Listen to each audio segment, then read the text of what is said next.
Добрый вечер, друзья. Евроньюз сообщает прекрасную новость. Э, США, Трамп, предлагает решение проблемы военного конфликта России и Украины. Но беда в том, что Европа, к сожалению, хочет, чтобы война продолжалась дальше. И не хотят поддерживать эту инициативу Трампа.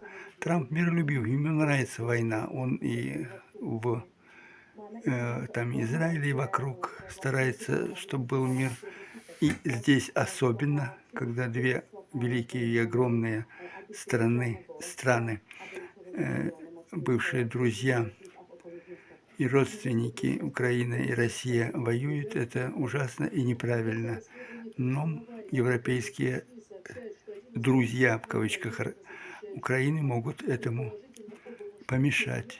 Важно, чтобы наша Латвия помалкивала и слушала то, о чем говорят и чего хотят все-таки лидеры Европы. Кстати, Венгрия выступила умеренно.